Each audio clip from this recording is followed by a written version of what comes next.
যে ভবানীপুরে শুভেন্দু অধিকারী সকালবেলা প্রায় 10টা সাড়ে 10টা নাগাদ প্রায় 2000 ভোটের কাছাকাছি এগিয়েছিল, তারপরে শুভেন্দু অধিকারী পিছিয়ে পড়ে এবং মমতা ব্যানার্জি এগোতে এগোতে মমতা ব্যানার্জি প্রায় 19-20 হাজার এগিয়ে চলে গিয়েছিল। মানে শুভেন্দু অধিকারী মমতা ব্যানার্জির থেকে 19-20 হাজার ভোটে পিছিয়ে পড়েছিল। এবার এইমাত্র চেক করলাম যে সেই গ্যাপ কমে এবার 9,000-এ পৌঁছে গিয়েছে।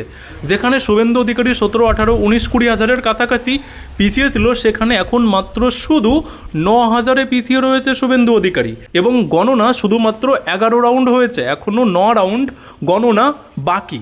তো এই 9 রাউন্ডে যদি শুভেন্দু অধিকারী যদি মেকআপ করে দেয়, বিজেপির ভোট বেড়ে যায়, তাহলে আমাদের পিসিমণির কি যেন হবে?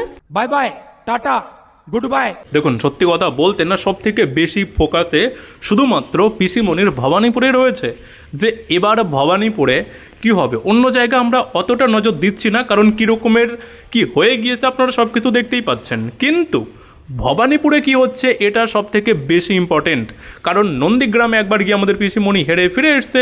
এবার ভবানীপুরেও যদি হারে, তাহলে আমাদের পিসিমণির নিয়ে আমাদের আর কোনো ভরসাই থাকলো না।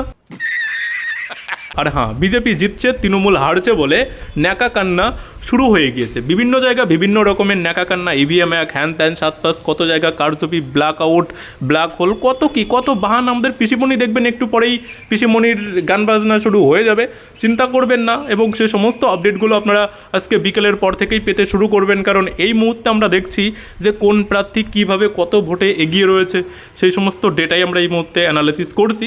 তো বিকালের পর থেকেই ন্যাকা কান্নার ভিডিও আপনারা পেতে থাকবেন। তো যারা এখনও ফলো করেননি, করে নিন।